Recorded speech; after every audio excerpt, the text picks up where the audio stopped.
Well, all right, guys, I'm showing straight up on the hour. So we're going to go ahead. We have about 250 people and more coming in. So I want to welcome you all. I'm Stoney Beavers, Vice President for the A+ Best Practices Center. We also have the rest of our team. So Keitha, if you want to say hey and good morning. Good morning, everyone. It is a great day for growing, so I'm excited to be learning with you all today. Keith is such a great part of our team. We are lucky to have her, and also all of our logistical operation stuff. Could not live without him. Dakota, you want to say good morning and anything to everybody? Hey, good morning, everybody. Hope you all Good are doing morning. well. I am just trying to conquer all of the dings of people joining the meeting.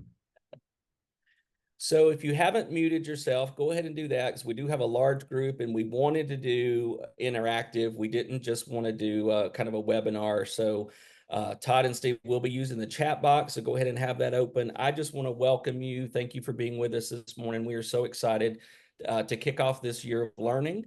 And I want to welcome all of you. Thank you for joining us and being a part of it today. I really appreciate also Keitha and Dakota and all the work they've done getting ready for this year of learning.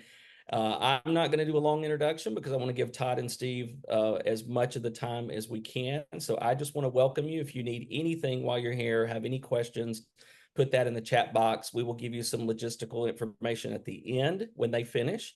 So Steve, Todd, thank you both for being with us to kind of kick off the learning since we're using the second edition of School Culture Rewired for our focus text this year. I really appreciate you making this time to be with all of our friends and our networks here in Alabama. And I'm going to turn it over to you. So with that, good morning and let the learning begin. Well, thank you very much. I appreciate it. I have a little task for everybody in the chat box, and I'm getting ready to share it. But we wonder just in the chat box, and I know it's going to be hard to follow, and that's okay. If you could share where you're at, what you do, your Twitter handle if you have one, and your rally song, the song that gets you juiced up. Okay, so if you could do that, and we can kind of just learn a little about each other. I just put that in there, but it's going to disappear real quick. And I also, for Dakota, I wanted to share something. I don't know if he knew this or not. A couple years ago on Miss America, people could send in questions to ask for the the 5 finalists on Twitter. And if you send in the best question, you got to have your question on Twitter. Well, I thought I'm going to get my question. My first one was, should Pluto be reinstated as a planet? Why or why not? And it didn't go. But my other one was, name your favorite Dakota, North, South, or Fanning. So anyhow, next time I do it, Dakota, I'm going to include Punzel. Is that how you pronounce your last name? Punzel, yes, sir. Next time I'm going to have 4 options for the people, and that'll make it more likely I get on the show. But North, South, and Fanning didn't work, so I thought I would add that. One other thing, Steve asked if I could do this. He did ask that I could please announce that we are on Zoom, and everyone remember the camera adds 10 pounds, and Steve and I each have 7 cameras on us. So if you could kind of do the math, that might be helpful as we go along here today. But I'm going to let Steve say hey, and then we're going to get started looking at how to rewire your school culture. Hello, everybody. Thank you so much for this opportunity. In case you're wondering, I am in my basement, and that's just the best place to do this. And I like to stand up and kind of walk around as I talk. So Todd's the smart one, and I'm just going to throw in a few ideas once in a while. Don't say I'm the smart one because we're going to lose some followers pretty quick. So kind of just keep that in mind. And is the screen right now shared correctly? Yes, sir. Okay, awesome. And I'm missing some rally songs on there. I did see a Thunderstruck on a couple different people. Eye on the Tiger, a couple. Mine's Moves Like Jagger, because my strength at the wedding is the reception, not the ceremony itself. And the other thing you need to know when it comes to the wedding reception, my strength is enthusiasm, not rhythm. So if you ever have somebody you want to break the ice at a wedding, just invite me. I'll be out on the dance floor first, and it'll take the pressure off everybody else. Trust me.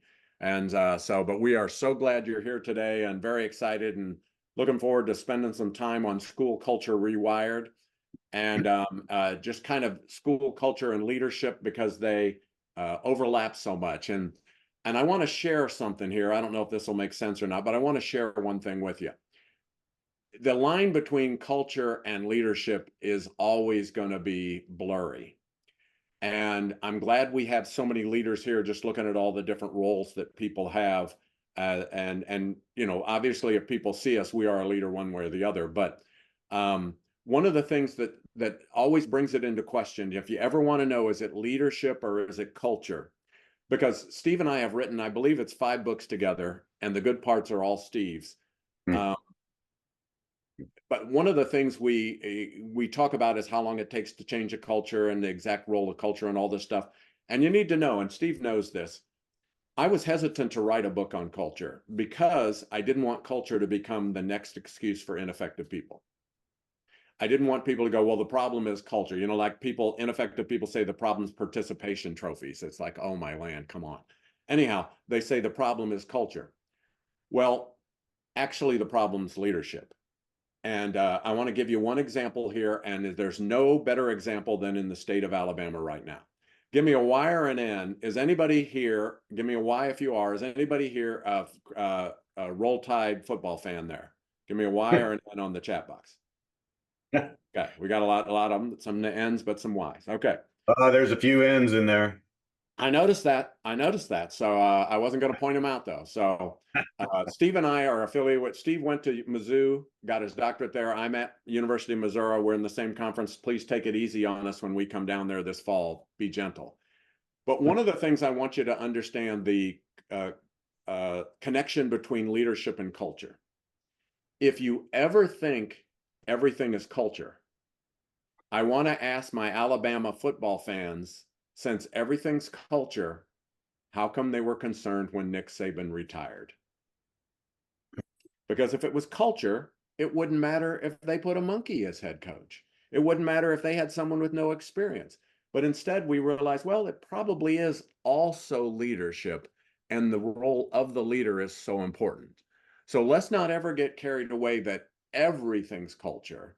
It's just understanding its culture and the connectivity with the leader, if that makes any sense. So let's kind of take that in mind as we go forward. Feel free to ask questions anytime you'd like to. We'll try to also monitor the chat if somebody has questions, and be able to get to them if we can. Maybe we'll have a little time at the end. We'll just have to see. But we welcome all of you joining, and I know that your schedule is bonkers, and but I appreciate you coming, and hopefully this will be helpful. And the real goal is to be able to improve your school, not just to understand culture. It's really, how can I improve the culture in my school? Because that's what it's all about. And we'll see how we do that related to this. Okay. Here's what we're trying to build. Schools where teachers talk about student achievement when they do not have to. And not in a complaining way, but in a way of, how can we get better? How can we improve? What have we found success with here? And the real goal is this: schools where effective teachers want to work and the ineffective teachers run away from. When we have that, when good people are attracted to it, we have a chance to draw in so much talent. And we want to have a school where other people are working, collaborating. And if you want to be a negative person and you want to do nothing but complain, you don't have a support system within the school. So at that point, you're looking for a school where there's less effective leadership, where there's more of a negative culture, because you'll feel like you'll fit in there. And that's really what we want to try to build. Another way to think about it, and I've just started this, and I'm not sure if it's a good way to think or not. I think through school, going through school, you know, in elementary, middle school, high school, in most of the schools, there was a cool kids table. Well, some of the cool kids tables could be people that were mean or rude to each other, but I'm talking about the cool kids table that were also nice, but were popular and well received, and people wanted to be like them, and people wanted to affiliate with them. And then there'd be other tables around them that wish they could be at the cool kids table, but weren't quite that way. One way I think of a school, this is me as a leader, as a leader, I want to have a cool kids table for my teachers. But it's not a snarky cool kids. It's where the people everyone admire go to. But what happens is, in many places, the people that have the most influence aren't the best teachers. It could be the person who's married to someone with a lot of money. It could be the most attractive person, the best dressed.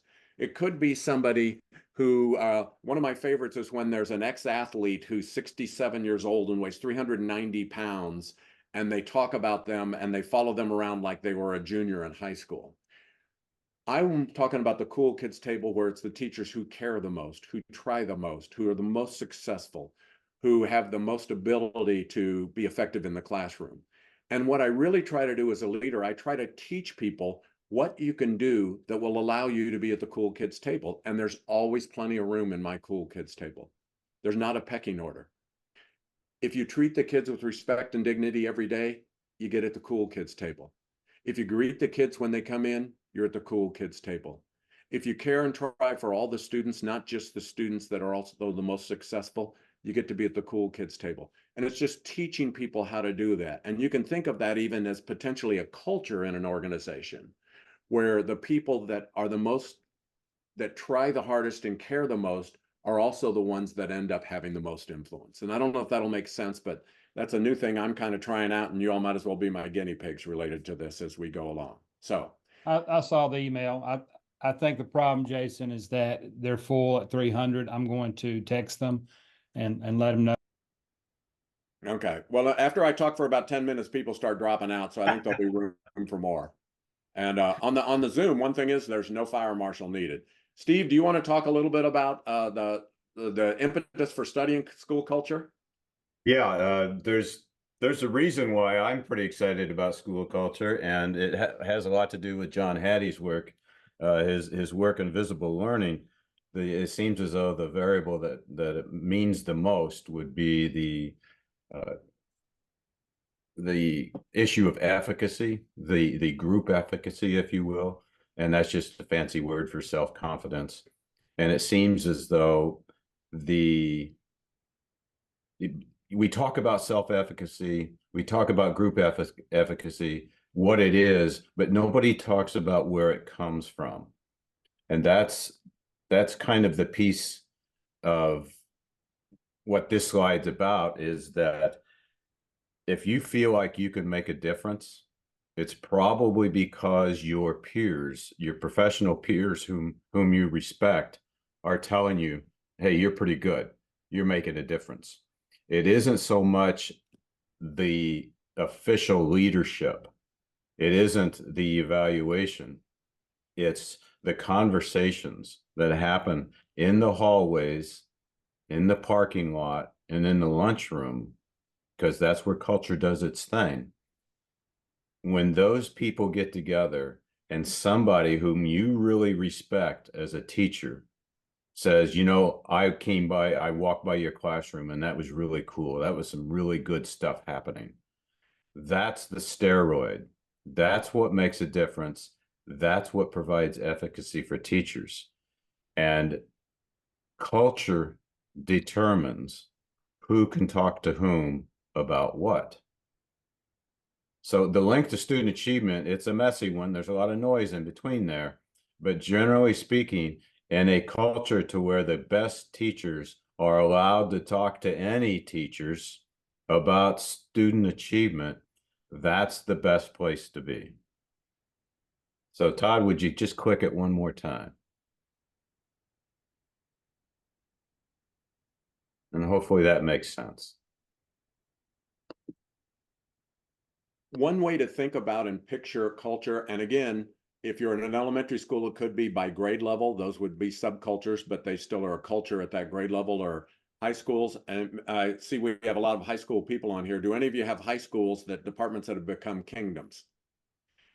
And in some of the kingdoms are the good guys in charge, and some of the kingdoms, the bad guys in charge. And think about how different those conversations can be. The same way at an elementary school or middle school, if you have teams at the middle school. You know, think about a faculty meeting and somebody raises their hand and shares, and it could be, does anybody have any ideas about ways we could teach this concept more effectively? Does everyone sit there and blink at them and think it's weird that somebody said something on task?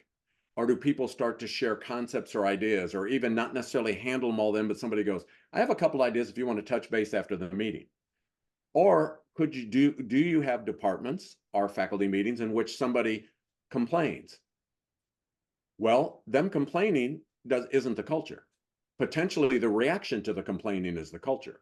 Someone complains and now 15 other people chime in, not about even that complaint, but they just start piling on because that's the tone and attitude in the school. Or does someone complain and no one else echo it? So that just goes away because of the fact that they complain, and that's not the dynamic or the environment in which we decide to pile on and join in. And you can think about different ways like that related to even hallways, like we said, grade levels, departments, teams. What is the predominant tone in there? And that's part of what this all is, and that's part of culture. Steve, go ahead. No, that's a great example, because basically culture is just simply a framework for solving problems. And many times we might see a few schools to where the first step in solving a problem is to start complaining about it.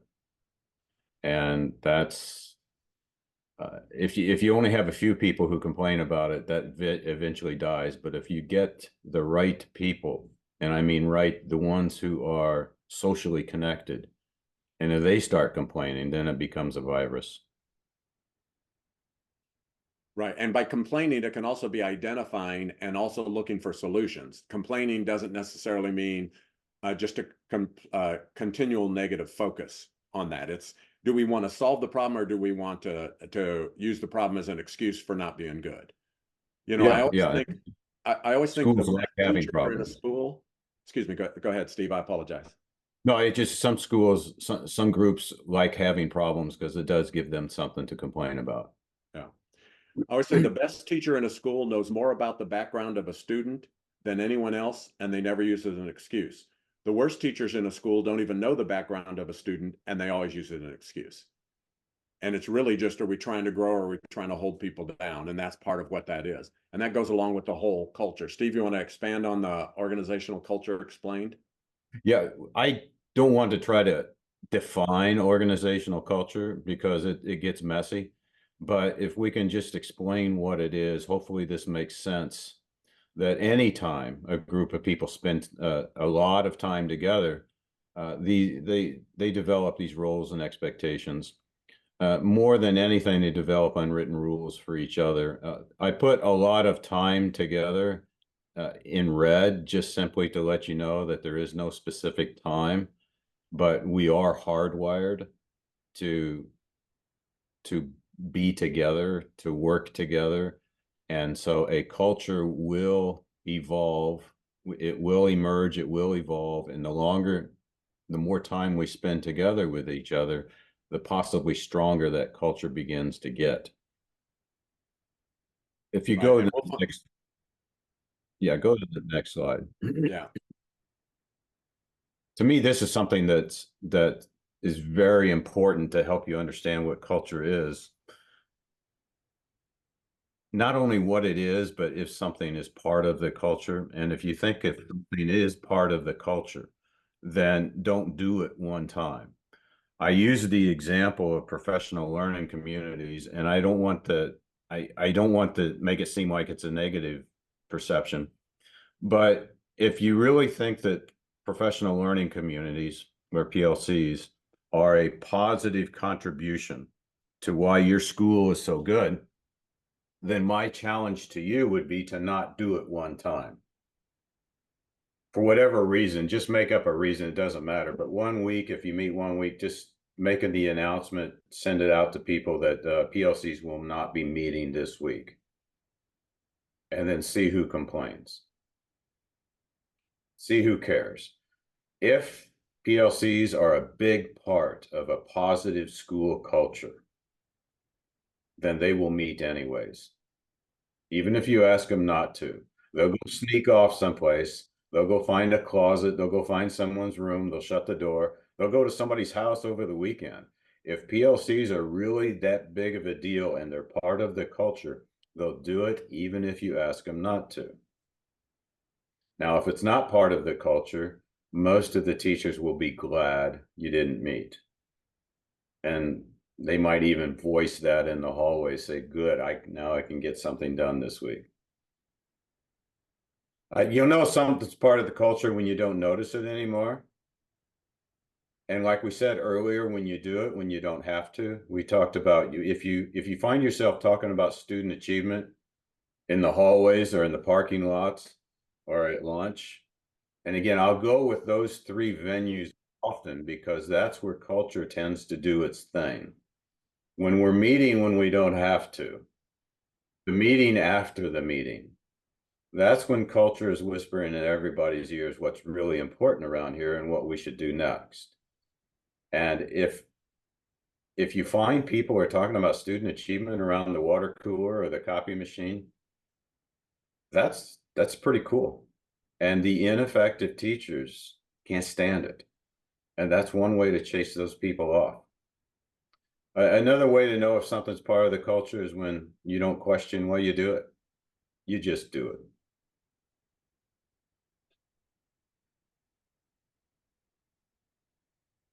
Here's the power of organizational culture, and this gets to Maslow. And what we find, Maslow's bottom two rows are pretty much non-negotiable. We need food, air, and water. We need security and shelter. But once we get that taken care of, now we're looking to belong to a group.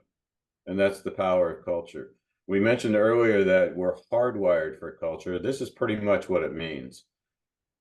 Maslow says we need to be part of a group. Glasser argued we need to be loved. This is the third level. And once we have the basic needs taken care of, we're looking around for a group. We're wanting membership in some kind of a club, whether it's a family, whether it's a church, whether it's a sports team. It could be a gang. One way or another, we're going to find membership in a group.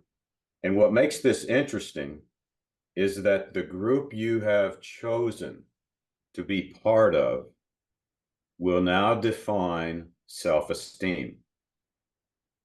What I mean by that is that it's possible in one school that we finally got Johnny to start behaving in math, and he actually begins to like math. And that teacher begins to feel self-esteem, and other teachers are letting that teacher know, wow, that was really cool. You got Johnny interested in math. Well, 5 miles down the road, we might have another teacher who finally got Johnny suspended out of school because he wouldn't cooperate in math. And now we have some negative teachers making that teacher feel good about Johnny not being at school anymore. And that's another source of self-esteem, but two different versions of self-esteem that involve Johnny and math. So I hope this makes sense. And once you have your self-esteem established, now you're looking to self-actualize, or you're reaching for your potential. And again, the group that you belong to, the group that you have chosen to be your reference group in life, they will talk to you about self-actualization, and they'll tell you, this is how hard we work. This is when we quit. This is what matters most. So as we go up Maslow's hierarchy of needs, once you hit the culture, the rest of it is the subculture that you identify with. I hope this makes sense. One way to think about this too is realizing the role of a leader. I do a lot with new teachers, and I have a question for you here. Just give me a wiring in the chat box.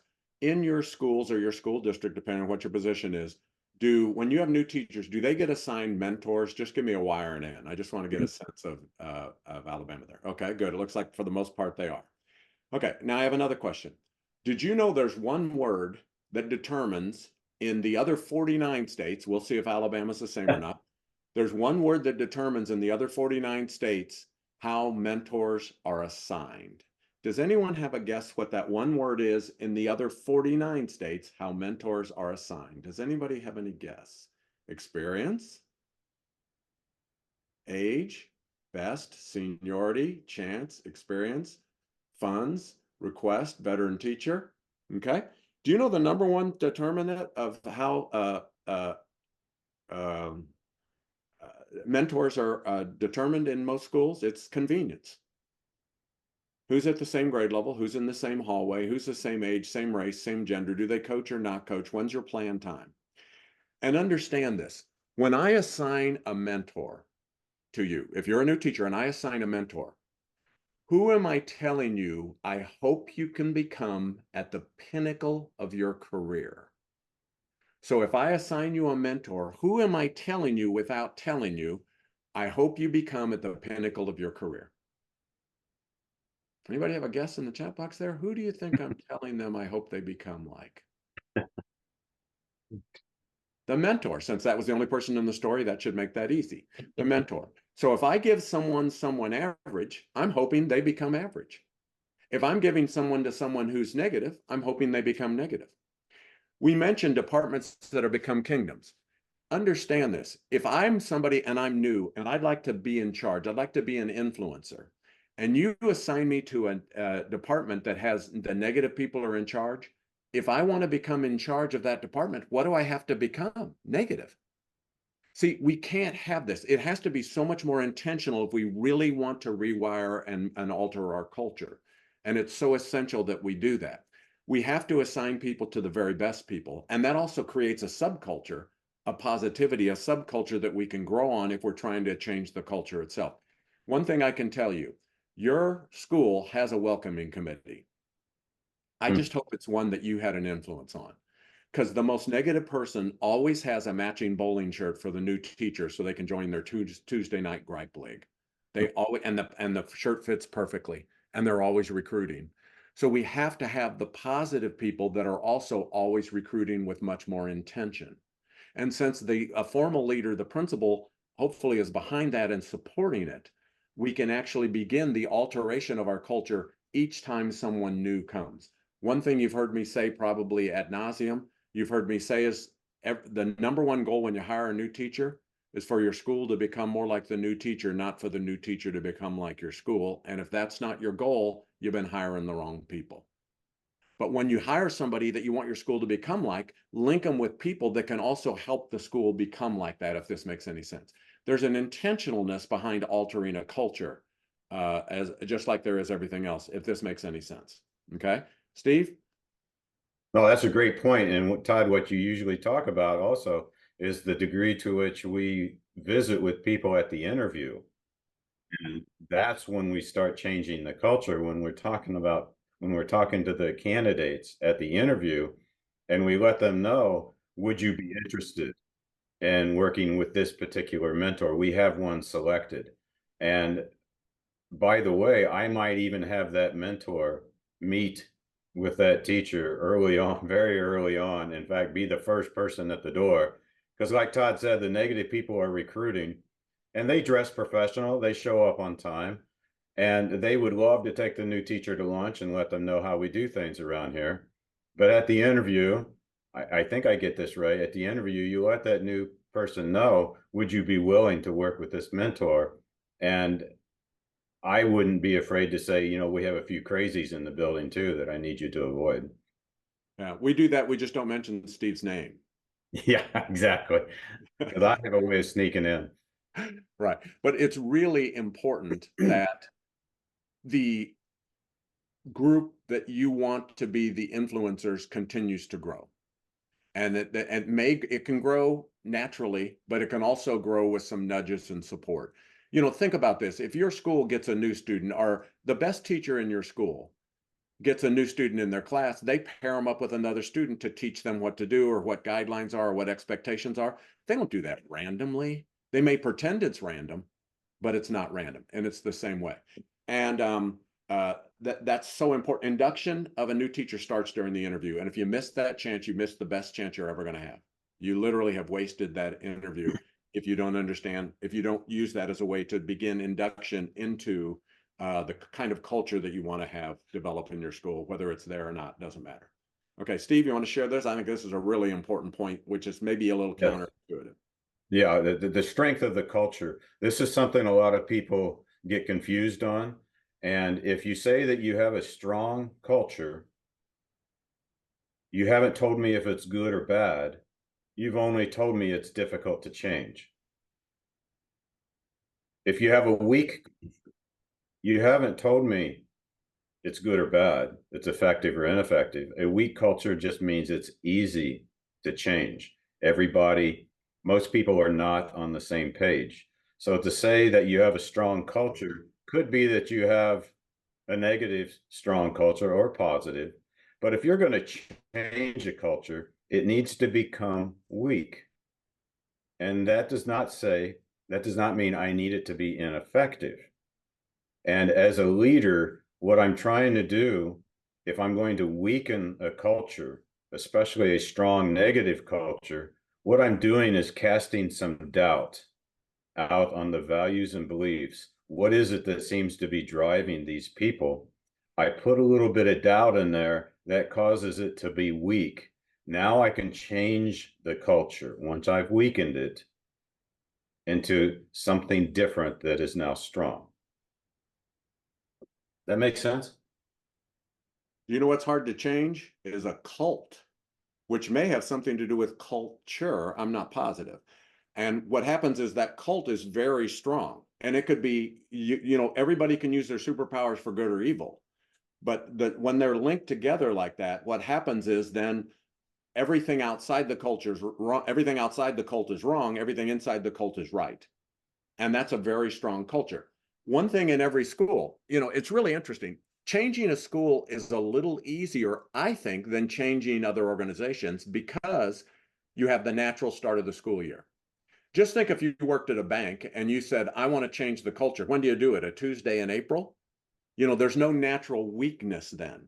But at the first faculty meeting of the year, the start of the school year, and weak doesn't mean in an insulting way either. It's just there's 4 or 5 new people. The more negative people are less negative because they've had the summer off. People want to try to make an impression on the new people, so they're not going to act quite as weird for a little while. And that's an opening there. Obviously, a new leader is also an opening, because one thing I teach principals, and you all know this already, but one thing I teach principals, if you're new to a school, it doesn't matter if you're a new principal, but if you're new to the school, the most important event you will ever have at that school is the first faculty meeting of the year, your first year.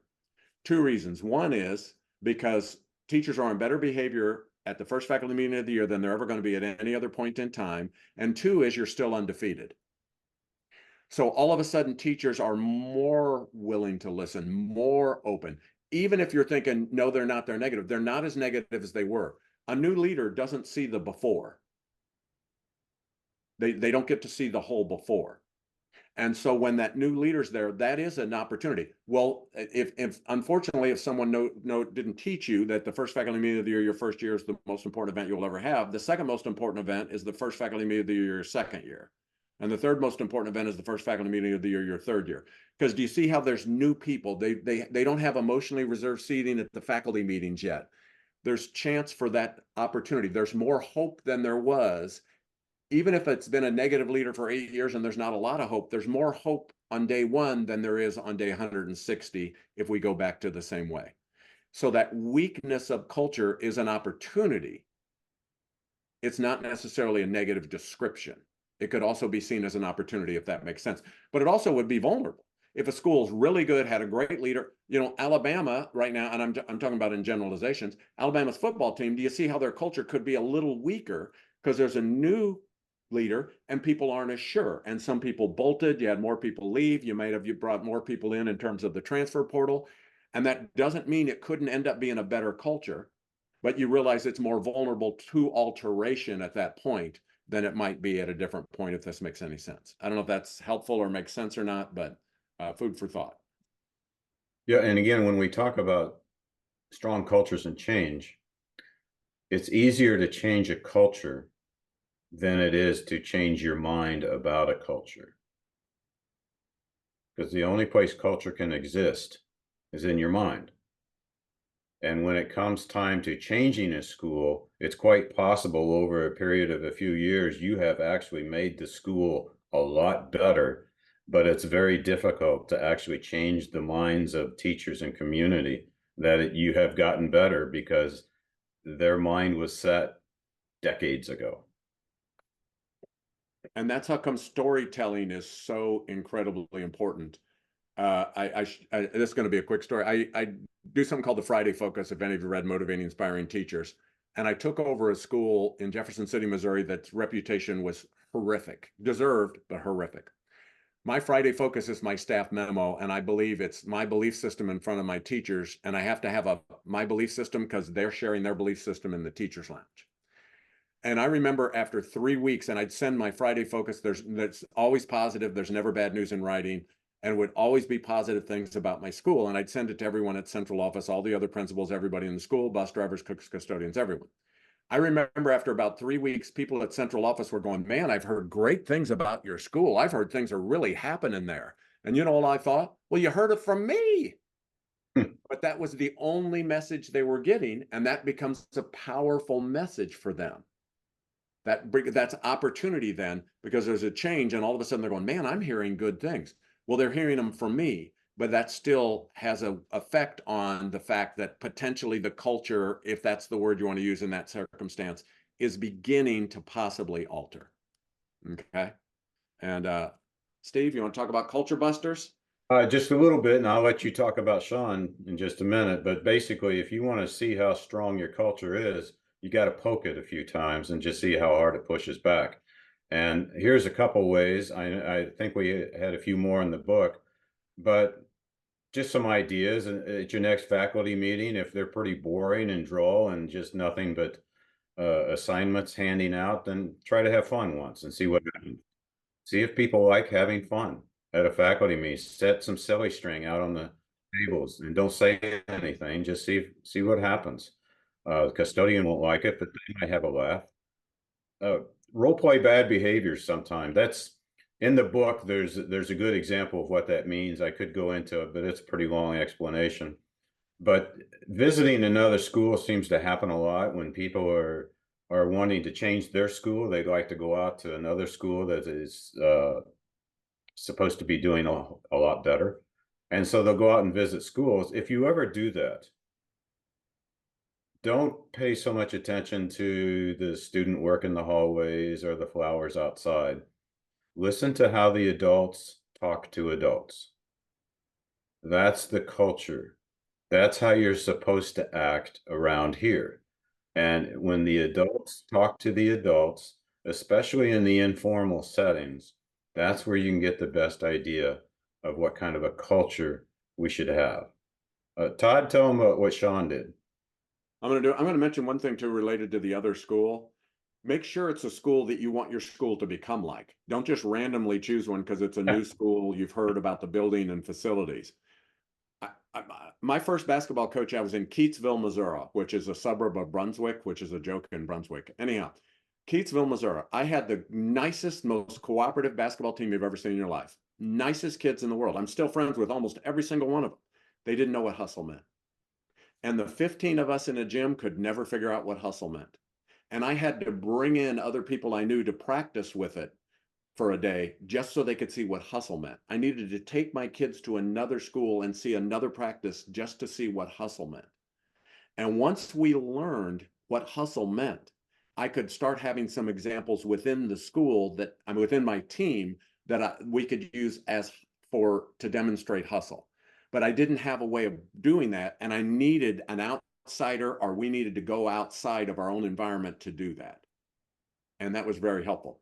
Sean Gaillard, because of reading Steve's idea of Celebrate Monday, talked about, and he's a principal in North Carolina, and he has for at least 10 years, every Monday, does a tweet about Celebrate Mondays and how in his school he's celebrating Monday.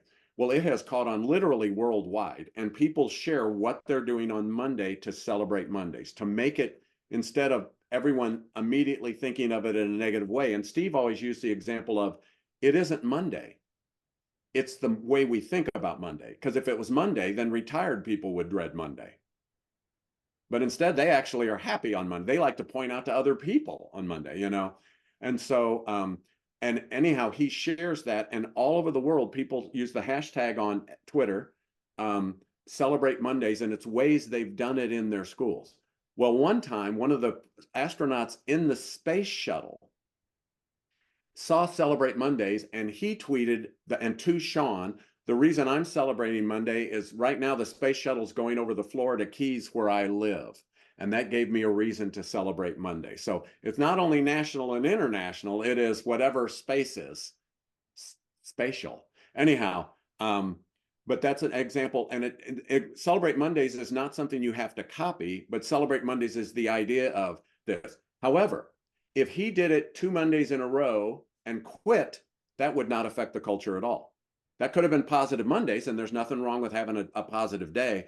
but that's not culture. It's the fact that literally it becomes a drumbeat in his school that led that to be significant and change the culture in his school, so that now they think of Mondays as a positive way, and teachers in their school start sharing ideas about, oh, how about if we did this to celebrate? How about if we did this? And a lot of teachers started doing that in their own classrooms, because obviously if you celebrate Mondays for teachers, that's great, but it may or may not impact the classroom, and the teacher themselves has to carry forward that next step if it's really going to affect the classroom culture as well.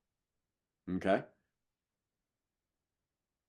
Yeah, that's a great point, Todd, because the whole idea came to me as we see schools over glorifying weekends, and they tend to celebrate Fridays. And the more we celebrate Fridays, the more we celebrate and count down to the next holiday, the next vacation. Really, we're just whispering in the ear of the students that you should not want to be here. Elements of organizational culture, we got 12 of them right there. I'm not going to go into all of those, but you can see climates in there. Values and beliefs is probably the big one. That's probably the foundation.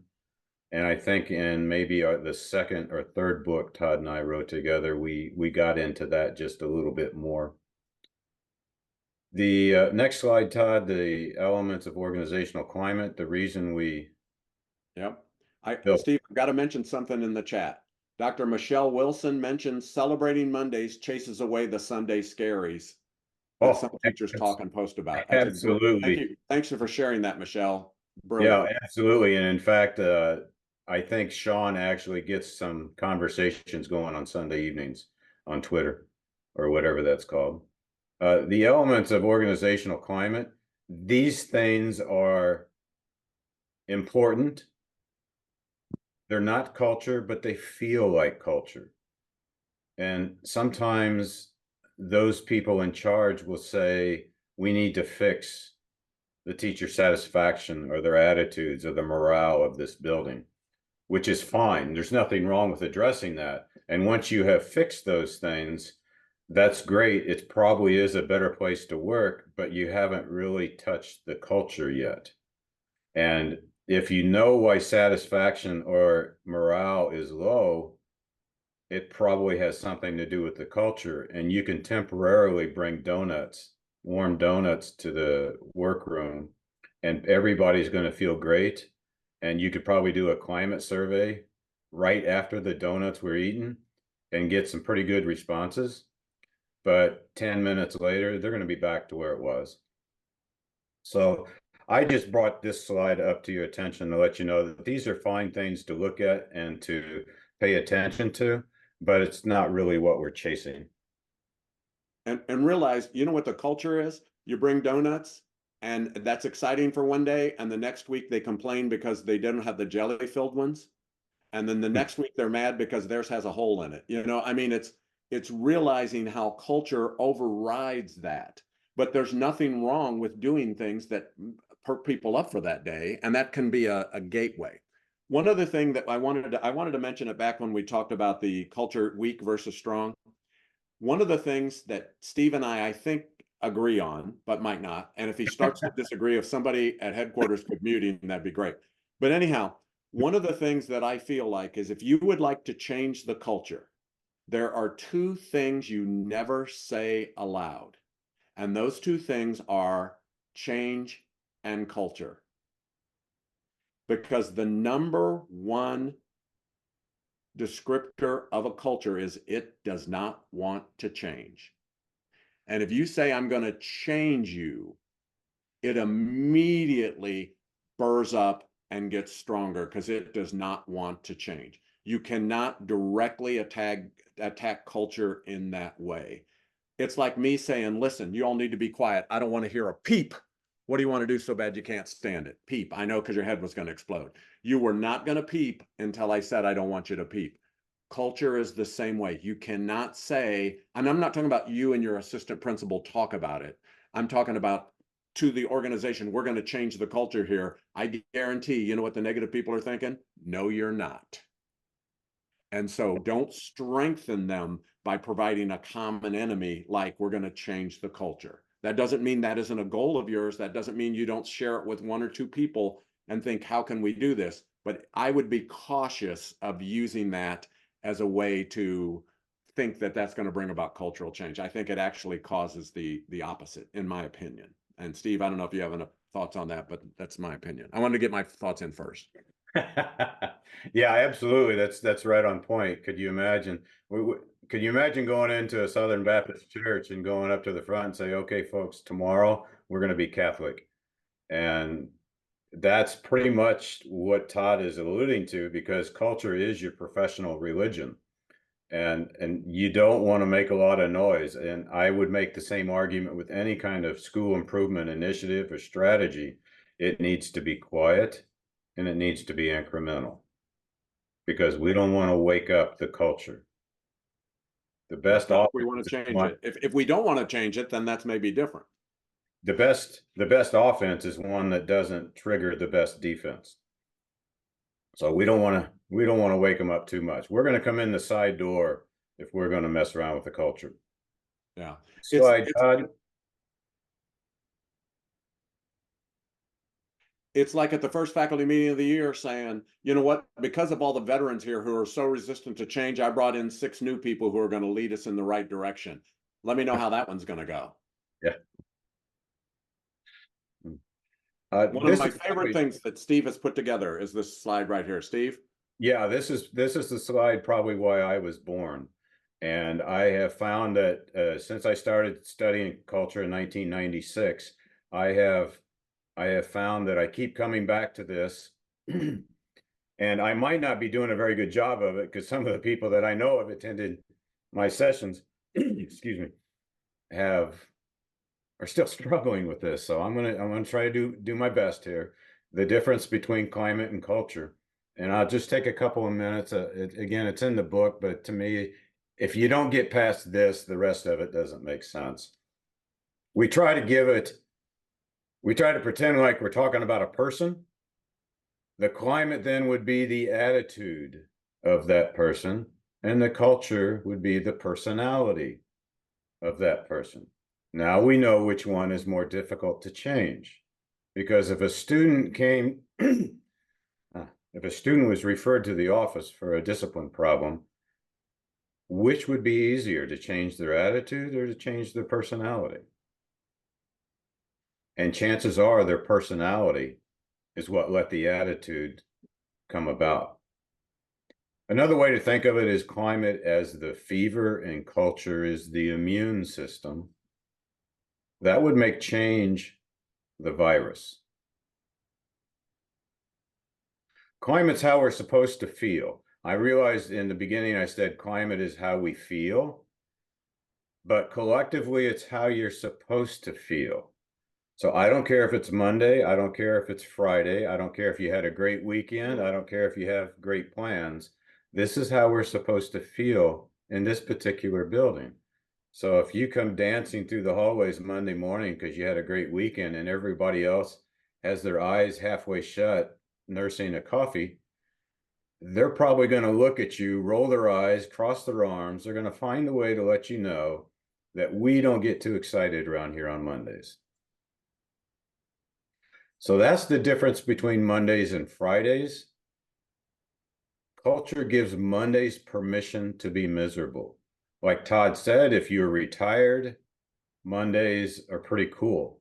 That's the beginning of your weekend. I was in the military. Mondays were usually my first day off, so I didn't mind Mondays. Climate's easy to change. I can come in any school building and change the climate in about 30 seconds. All I have to do is pull the fire alarm. Now everybody's in a different mood. And the mood that you're in is based upon what the culture says. Many times in a fire alarm or tornado alarm, even when we do the drill, a lot of teachers, a lot of kids say, great, this class is over. I can go out in the hallway and I can visit with my friends. Unless for some reason that school has experienced an actual fire or a tornado. Then when the drill goes off, everybody's a little bit anxious. in a different mood. It's not fun. And that's how cultures are built from the past. What do they have in common? Climate and culture.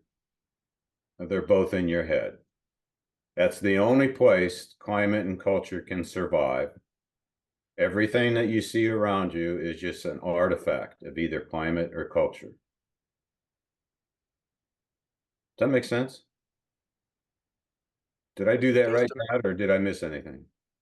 No, I think it's great. It makes sense to me, and I'm a slow learner, so that's a positive there. The real thing is realize is the in your head, because that's how you actually bring about change, is you change people's minds about something. And I'm going to use an example here, and I hope it's of some minimal value. Let's pretend that you decide in your school you'd like teachers to greet kids. Okay? Let's just pretend you'd like teachers to greet kids. And you talk about at the first faculty meeting of the year the importance of greeting kids and share different examples of how to do it. Some teachers can do dabs and daps and have individual handshakes for every kid. I don't even remember my 3 kids' names. There's no way I could have an individual handshake for each. Some teachers do it by saying their name. Some teachers do it by looking and making eye contact and smiling. Some teachers do it by walking around and making sure they have some little personal contact with each kid. All of those are greeting kids.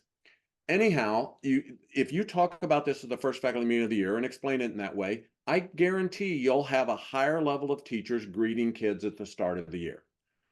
If they do it in one day, and you're in the chat box, see if you can answer this. If they do it the first day of the school year, is that climate or culture? In the chat box, does anybody have a guess which one? Sorry, you don't get to just use one letter this time because they both begin with C. But if you do it the first day, is that climate or culture? Okay. Climate. Look at that. Steve, look, they do understand. Thanks to you. Okay. Look at me. Yeah, it's unbelievable. Okay, so that's climate. Okay. The thing to understand is, do you see how, if that's not historically the culture of the organization, it will start to diminish as the school year gets busier? Does that make sense? Give me a wiring in on that. Do you see how then, if that's not ingrained in the culture, it will start to go away? Okay. As a principal, and I mentioned the Friday focus, which is the only reason I'm using this example, I'm going to give you 2 ways to approach this so we can potentially start to evolve from climate to culture. So I do this 3 weeks into the school year, 3 months into the school year, but I wouldn't want to wait too long so the whole understanding goes away. So 3 weeks into the school year, I put this into my Friday focus.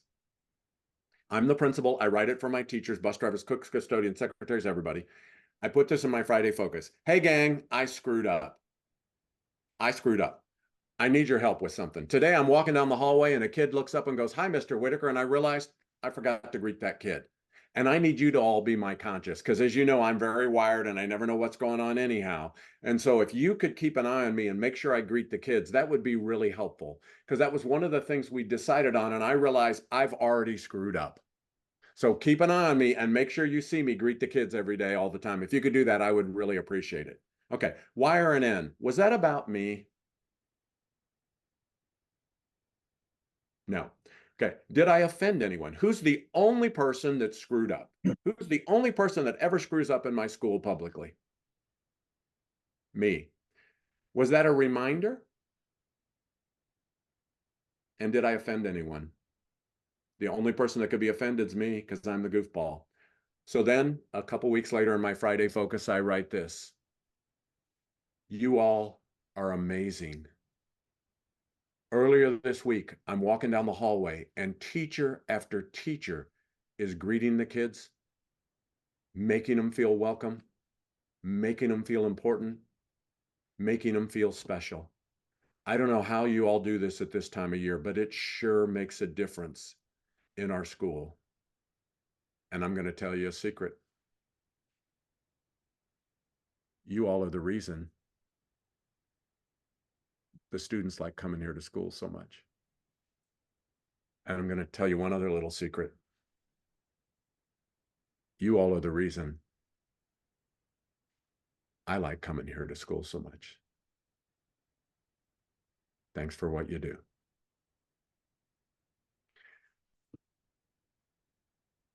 Wire in. Do teachers like hearing that?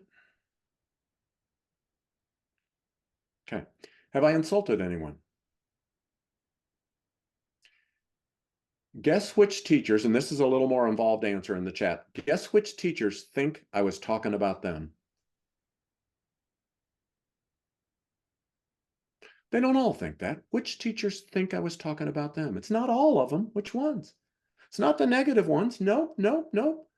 Who thinks I was talking? Oh, the ones that were greeting the kids. I have a quick question. What's one thing you could do that'd help you get at the cool kids table as a teacher in my school? What's one thing you could do? What's one thing you already know you could do? Oh, greet the kids. See, that's how you provide leadership to influence climate and culture. Because in the school, do you realize nobody even knows if anybody else is doing it? And in my school, you feel like you're the only one that's not. And in most schools, it's only the kiss butts that are. And we isolate the kiss butts. And I'm saying kiss butts in a positive way, but that would be the way negative people would describe them. I'm not saying That's a nice way to put it. Yeah. And instead, in my school, it's the cool people that get valued, that get important.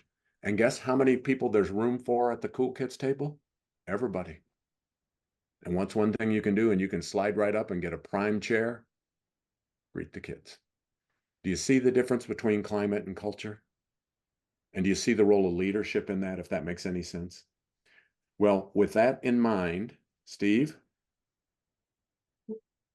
sorry, for some reason. Yeah, that next slide is yours. Yes. That's Oh, you. wow. right there. Yeah, anyhow, but I asked you to put it in. Anyhow, remember, if we change today, we change the climate. And if we never change back, we change the culture. The culture starts today or a particular day. You may decide you want to do it the day after Thanksgiving because there's a little less culture established then. Do you see how after the holiday break, there could be a little less culture established? If it's in May, maybe you want to wait till next August because there's a little less culture established and there's more vulnerability. But it really is doing the right thing today and just not stopping doing the right thing. That's really what it is. You know, I talk to teachers all the time when I present about being the yellers. And when you were in school yourself as a child, K-12, did you know the teachers that were the yellers? Did everybody in the school know that was teachers that were yellers? And in your current school, do the students know the teachers that are yellers? And did you know the teachers in the school know the teachers that are yellers? And just a quick show of hands, how many of you got into education to be the yeller? And you know what you can do to get rid of the reputation of being the yeller? Stop. I wish it was something more sophisticated than that. It's not. You just stop. And at the start of the year, it's so important. You know why? Because you start this year undefeated, and this year can be whatever it is you want it to be. Today's the climate. Never change, and it becomes the culture. And when it moved from climate to culture is incidental. It doesn't matter. I don't know when it becomes that way because it's irrelevant. Because we benefit from the climate until it becomes part of the culture, and then we benefit because it's part of the culture. But either way, and by we, I mean the whole school, the kids. I don't mean that just we as the leader benefit, if that makes any sense or not. But if we change today, we change the climate. If we never change back, we've changed the culture. That's how everything goes. And you don't have to announce most things to start to change the climate. And you don't have to say, and eventually this will become that. You don't do that. It just goes that way. If that makes any sense. Steve, anything to add? Is that helpful? Yeah, that's good. You could, and you'll know it's part of the culture when we quit talking about it. It's just what we do. Sure. I don't even mention greeting kids, and people just start greeting kids. Yeah, and it's what the veteran teachers tell the new teachers. It's not the principal telling them, it's the teachers telling teachers. Right. And then when you student teach with someone, they greet kids. When you're with a mentor, they greet kids. Tina mentioned something, new teachers are still told to not smile till Christmas. Not by anyone good, they're not. Pathetic people talk about toxic positivity because they're toxic negative. They don't want anybody else happy. Their lives were. That's why they post gas prices on Facebook. What losers, you know? I mean, it's just realizing that. You know, I tweeted the other day, I don't know if being positive solves problems. I don't know. How would you know? I just know being negative doesn't. So there's no reason to do that. So we might as well get rid of the one that we know doesn't solve problems until we figure out if this one does solve problems. What is it? Don't smile till Thanksgiving, be mean till Halloween. That's what people do. They do that all the time. But we have to teach them to. That's how come when I talked about you have a group of negative people recruiting, your negative teachers, I'm your friend. And you're all over Alabama, and you can say, not in my school, you're just wrong. But anyhow, negative teachers, find the new teachers. And you know what they've already whispered? We don't call parents around here. We just email them. We don't call parents. We just email them. At assemblies, we just drop our kids off and stand in the back. At assemblies, and what happens is if you haven't taught them what the culture is, somebody else is teaching them what their version of the culture is. And I'm using the word culture, and Steve's probably flinching because I don't know that's way, but this is the way we do it. This is how we do it around here. And if your voice isn't heard, it's going to be the negative people's voice. I guarantee that it'll always have a chance to be heard. Okay. And now they think that's at the cool table. And you've got to help them understand what the cool table really is. Okay. Steve, this is a great point. We've been going for an hour. We need to jump down to the instruments. Sure. Just mention this one just real quick, and then we'll jump.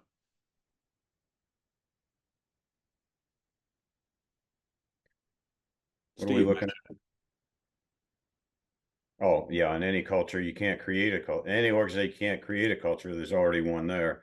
You never get started at zero. You never get started with a blank slate. Even if you have all new teachers, everybody's coming in with their own idea of what education is and what it should look like.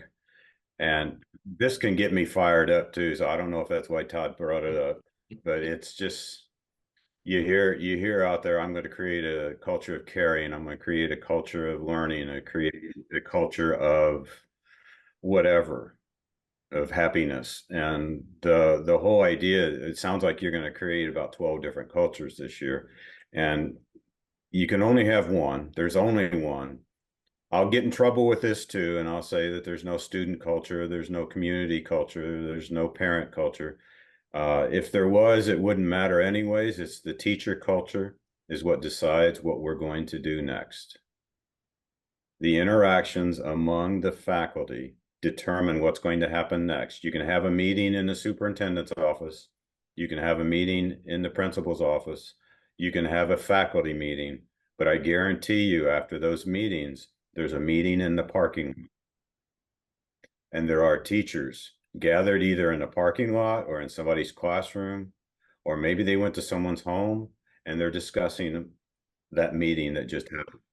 And they are going to determine at that point, using the past as a reference, what we're going to do next.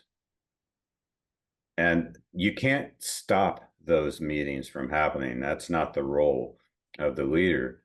My argument, my suggestion would be is that you find people who have permission to be at those meetings and let them tell the group what it is we're trying to get done. That's how you play culture. You don't get rid of what's happening behind the scenes, you tap into it. So as we go down, I am scrolling down. What do you want me to get to, Steve? Yeah, I'm we've sorry, got I'm going to have to 98. just skip slides. When Yeah. you see me present, I present all day and I use 2 slides. You know, one of them's the title slide. So I'm not used to like this content. We've got about 98 slides, and I think we're at number 12 and we have 15 minutes. So let's jump down to slide 31, the school typology activity. Okay.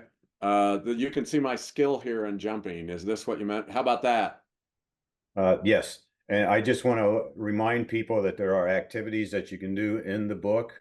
The bottom right says ASCD. Just ignore that because we never use this at ASCD. So anyhow, go ahead. Yeah, I just plugged them in because they did publish the book.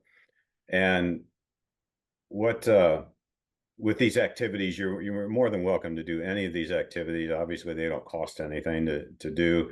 And if you decide to do any of these activities and you're not sure of what's actually happening or when to do them, who to involve and how to debrief them, please feel free to send me an email and I'll be glad to give you some help along those. The school culture activity is a good one because it keeps the discussion going about what culture is relative to it tells you the culture you have relative to the one that you want.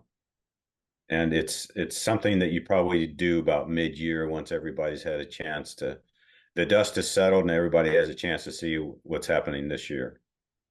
As I scroll down, and by the way, Dakota, if you want a copy of this PowerPoint, I can send it to you and make it available to everybody. So That would be great, Steve. We've already had there's nothing on here hidden. Yeah, nothing on here is that special. Todd, slide down to the different types of school cultures. Oops, sorry. It's way down there. It's about 40. This? Keep going. There. I have an activity also that's called the School Culture Survey. And there are hundreds of different school cultures out there. But if you're chasing the collaborative school culture, which is what the one that research says is the best for kids and teachers, then here are 5 other collaborative type cultures that can feel collaborative, but they're not really the true collaborative that we're after. And we get into a little bit more of an explanation there in the book, but scroll down and I'm going to talk about the survey, the school culture survey. And here's a brief explanation. It's just 35 items that talks about the frequency of behaviors that occur in a school. We're not asking you to judge whether or not the culture is strong or weak, good or bad. And these items don't change whether it's Monday or Friday, whether it's October or April. These are based on values and beliefs and the unwritten rules within the school. So again, they don't change based on the mood that you might be in. So we're looking at the footprints of the culture, and you're just telling me how big are these footprints, which way are they going, how many are they? There are no norms, which is, by my idea, it would be interesting to see what everybody else's schools numbers are. And in fact, when we have many schools get together, you can see the principals leaning over and look at the other principals' data. We try not to do that because they don't have your kids, your parents, your community. And so your culture is going to be very unique. So what another school is doing is irrelevant. The standard deviations suggest culture strength. That's something I'm going to talk about here in just a little bit without trying to get too technical. Scroll down, Todd, to, let's see. Keep going. Okay, I got to go up one. I have to brag. These are the places that the school culture has been used in the last couple of weeks. I probably get a request, 1 or 2 requests a week to use the school culture either for school improvement or some kind of research in the world. And this has been happening now for about 20 years. So the survey is really in a good place. In New Zealand, they actually have to stand on their head when they take the culture survey because it doesn't work in the Southern Hemisphere without that. Anyhow, Steve, go on. Yeah, sure. And go down one more. If you do the school culture survey, I have a scoring mechanism that I can send you electronically where you just plug in the raw data and you get something back like this. And while it looks messy and hard to understand, what we're looking for is the mean of the teachers, which is in blue. And then you have the red line, which is the standard deviation, which tells us how strong that item is. And then we have the green to see if the principal's working at the same school as the teachers. Again, I can help facilitate any of the discussions either before you take the survey, and it's about 10 minutes at the most. And you probably want to give it some time at the beginning of the school year and use it as a baseline before you start messing around with it. We can measure it again next year around this time to see if you made a difference. Steve is truly the most knowledgeable person in the world on school culture, and that is no exaggeration. and he wants to help you. He wants it to be beneficial for you to understand, because it allows you to grow more. And so when he's saying reach out, just let me know, he's happy to do it. I'm truly not kidding. And so I'm just reiterating that. And the instruments in the book are for you to use. And so that's what they're for. We want you to be able to use them. And most of them are Steve generated independently, which they're not other places. And that's one of the gifts that he has, and he's giving it to all of you and all the readers, your group, but all the readers. That's why we wanted to do this, was to help you in your school. I'm sorry, Steve. I just wanted to reiterate. Oh, that's fine. That's fine. I appreciate that. Thank you for that. And if you find the book easy to read, it's because Todd was the co-author. It has nothing to do with my thinking. Go down 2 slides. Yeah, and go ahead and click on it so everything shows up. Yeah.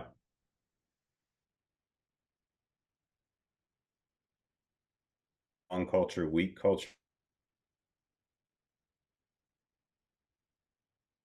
5 items. Some of them are really going to be difficult to change, and others are going to be easier to change. And we want to stay with the easier to change, the easy wins. We want to get a few wins under our belt before we start going after the difficult ones. I did see something on the chat box. How do you get teachers to respond honestly? That's a great question. And when we're doing research, it just simply becomes a limitation of the research, that you might have a couple of teachers in there who are just not being honest or can't be accurate for whatever reason, but we just go with what we have. I think in general, if the principal isn't there and hovering, I think people do respond accurately. Think about, like, let's say you have a trusted counselor, and maybe you don't, so it isn't like it's inherently the counselor, but let's say you have that. Say you have someone who's a teaching assistant, one of the secretaries that's trusted, and if they could lead it, or 2 teachers that are respected by their peers that aren't going to be leading the conversation, they're just going to be leading the handing out of the items and gathering of the items, either at a whole meeting in which it's spread out and people have a ability to hide, not share your answers, or individually in mailboxes. It's just thinking through a way that you get more genuine responses. And right now you get 0 genuine responses. So if you do this and 2 of the 60 people don't respond accurately, you're probably 58 steps closer than you were otherwise. But that's a great question. And it's just thinking through the process, what would be that way. And feel free to contact Steve. He's worked with so many places that have done it in different ways. One more slide down. I think you went too far. You're the one that said one more slide. Oh, you there said we go. Too, yeah, so. that one's actually different. Yeah, that's the one I want. And I haven't taught math in a while. That maybe makes it a little bit easier. Each X could be a person who's responded. If I have an item with a low standard deviation and a low mean, I don't want to mess with that, because I have a lot of X's over there on the left-hand side. If it's low standard deviation, low mean, that means everybody's on the same page and they agree that this mean is true. So you might have an item like number 15 on the survey that says teachers take time to observe each other teaching. Now you can see that has nothing to do with the mood I'm in.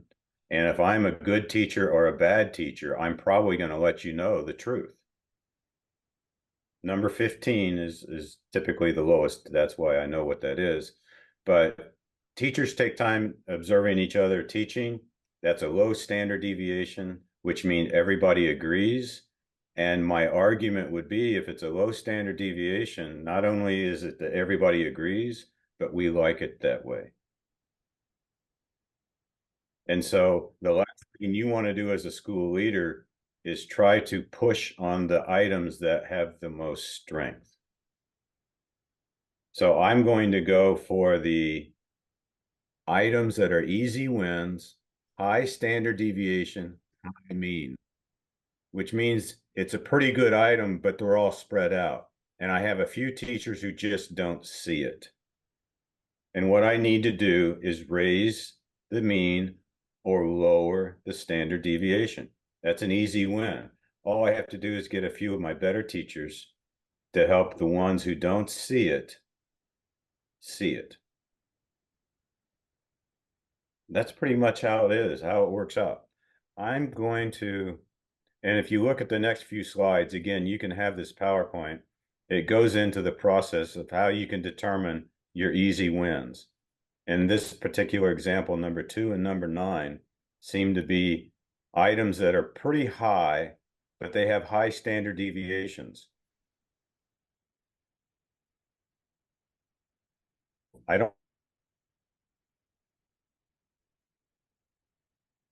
items, and I don't want to take on more than 2 items a year.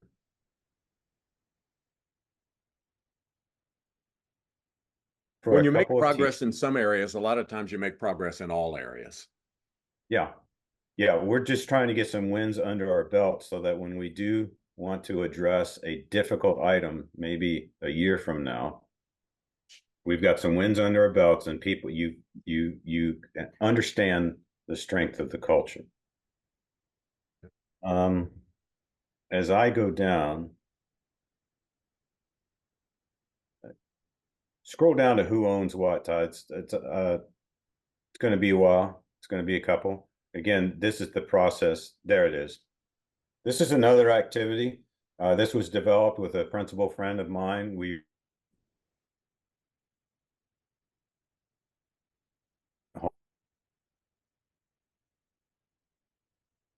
And it turned into. Steve, your voice is cutting out now. I'm going to just mention this real quick. In the book, there's an instrument here in which you can do it. A faculty meeting is a perfect example where they, like homework not getting finished, they rank who's most responsible: administrators, teachers, students, or parents. Enforcing school dress code, who's most responsible? And then they just rank those, and then you just discuss them. There isn't a right or wrong. And obviously, it's going to vary more if you're an elementary school, if you're a middle school, if you're a high school. There, it could. But I think it's helpful to see the different ways people view your school. And it gives you as a leader a quick glance at what is the standard deviation. I mean, not a technical standard deviation, but how tight are we? Do we all agree on this, that this is what the issue is? And it's just a really helpful way. And then in the book, there's more questions than just the 6. We just did on a slide because if we do an activity, we don't want to do 20 while we're presenting. But it's really a helpful thing to even self-reflect for the administrator, and the administrator can do it in advance and think, this is what I think, this is what my teachers are going to think, and I think you'll be surprised. But you never know till you do it. And that's an example of some of the, I call them a little more informal instruments because they're more on reflection than they are tallying.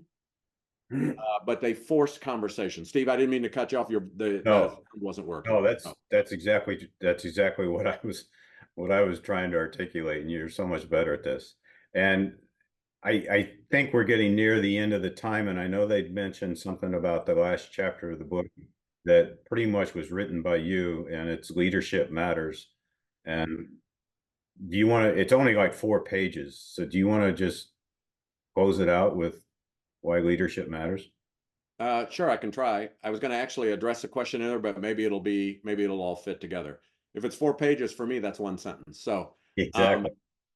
One way to think about it is this. I have a question. Give me a Y or an N in the chat box. How many of y'all been told to raise your test scores? Y or an N in the chat box. Give me a Y or an N. Anybody ever been told to raise your test scores? Okay. How many of y'all been holding back on that? I'm asking random questions here. How many of you try to keep a little slack in the line when it comes to your test scores?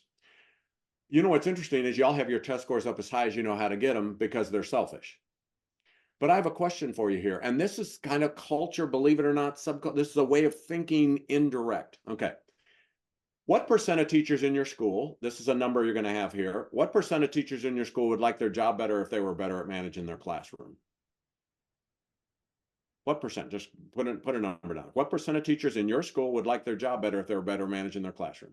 The answer, by the way, is 100% in every school. Now, this is not 100% in every school. What percent of teachers in your school would significantly like their job better if they were better at managing their classroom? It's probably not 100% because your best teachers would just be a tweak.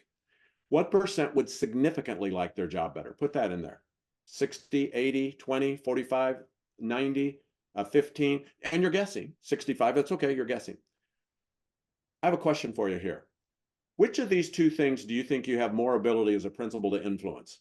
Test scores or classroom management? Put a C or a T. Test scores, you feel like you have more ability, or classroom management? Give me a C. Okay. Now I'm going to ask you another question. If 100% of your teachers were masters at classroom management, what direction, up or down, give me a U or a D, would test scores go? If every teacher was a master at classroom management, what would happen to test scores? Give me a U or a D, okay? If every teacher was a master at classroom management, what would happen with teacher morale? Give me a U or a D.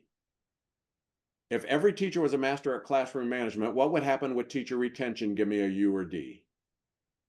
And my final question is, every teacher was a master at classroom management, what would happen with principal morale? Give me a U or a D. How on earth that isn't where we start? I've never understood it in my life. I've never understood it. And it's teaching, not telling. What happens is we tell people to raise their test scores because we don't know how to teach them to raise their test scores. And so when you tell people to do something, they know you don't know how to do it, or you teach them. Folks, start by teaching people how to be effective at classroom management. It affects everything. It affects the culture. It affects morale. It affects satisfaction, and it affects test scores. And you have a chance of doing that. But we can't tell them to manage their classroom. We have to teach them, and we have to be so specific, or there isn't a chance. And everything about culture is the same way. It's leadership.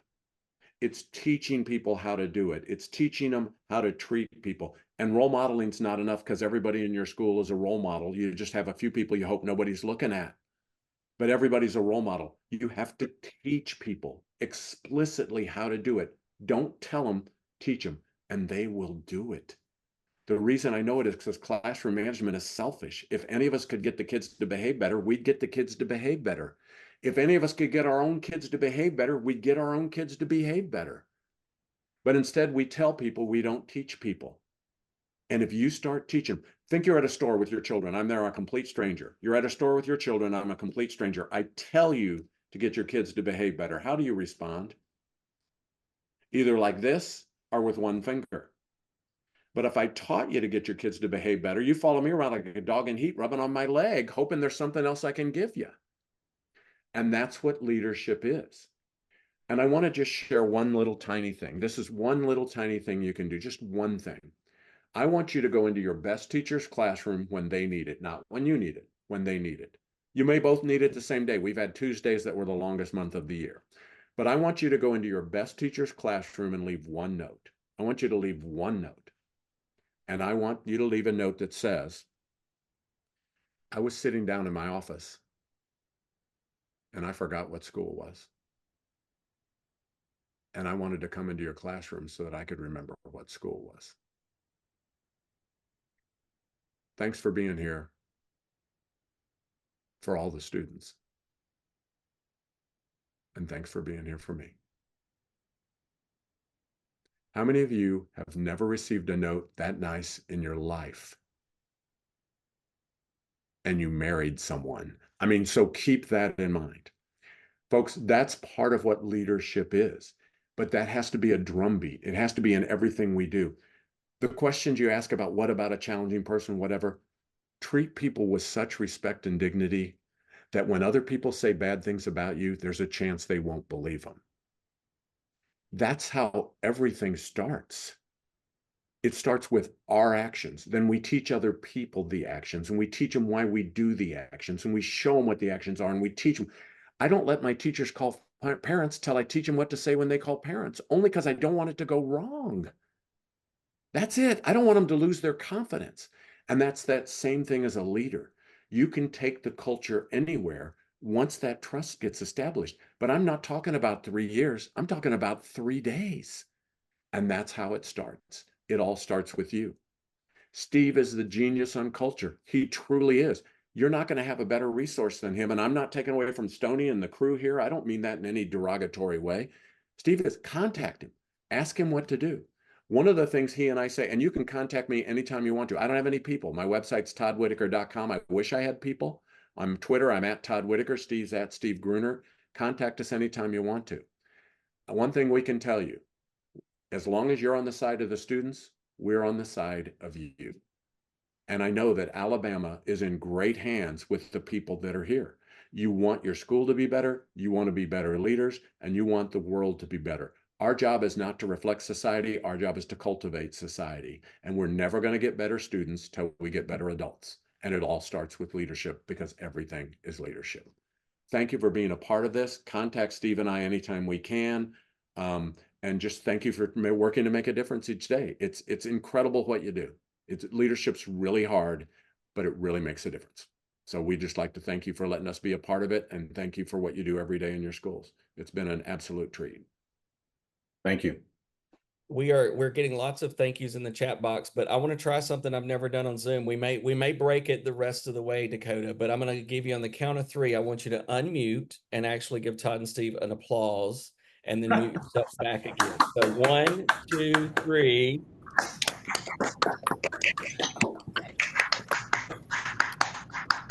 Thank you so much. We apologize for hitting our capacity today. That was not something that we anticipated, so that was new for us. There's been a change in license or something's happened. Dakota will explain all that. But if you have colleagues, and I know we got several emails, I got several texts who could not log on after we hit the 300 max, please let them know that we will be sending out the recording and the slide deck as soon as we can. So thank you for that. I am also putting in the chat box our podcast with Todd that was wonderful and goes over a lot more of this information. So I just put that in the chat box if you'll grab that link. You guys were great. The chat box was on fire today. Todd, Steve, again, thank you so much.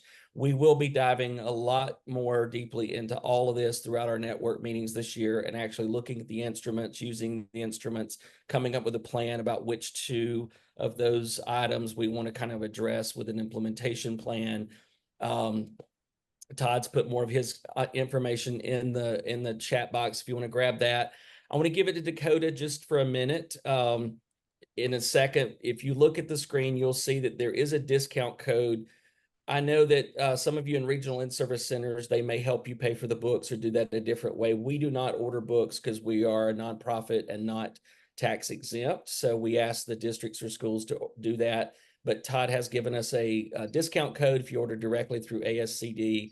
We would like for you to try to have your book before the first meeting. And if you have time to preview chapters 1 and 15, that'll kind of give you a little bit of a head start before our first meeting. We'll continue to give you information about reminders and about Power School in that first face-to-face meeting. And then Dakota's going to go over, this is our first round of meeting dates, and then a few more logistical items. And then I'll come back, Keith and Dakota and I just kind of close out in a second. Dakota?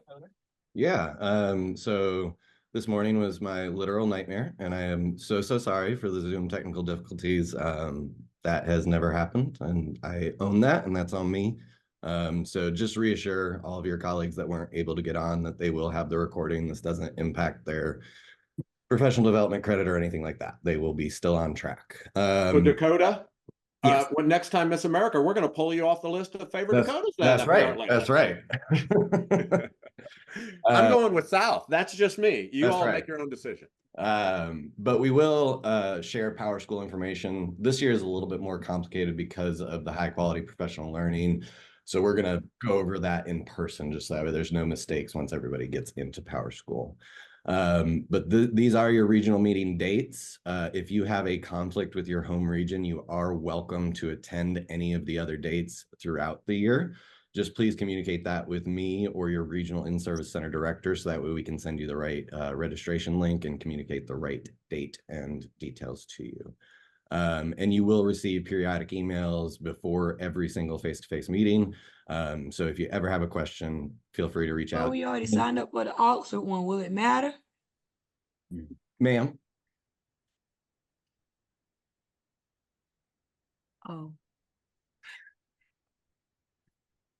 I do have a question. Well, sure. I didn't know I was unmuted. I'm sorry. You're good. You're good.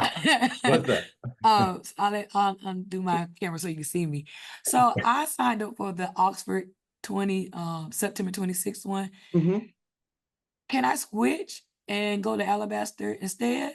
Yes, yes. If you will just send me an email, I'll make sure you get that registration link instead. Thank you and sorry. Oh, you're good. All good. Any other questions? Cool. Well, I will kick it back to you, Stoney.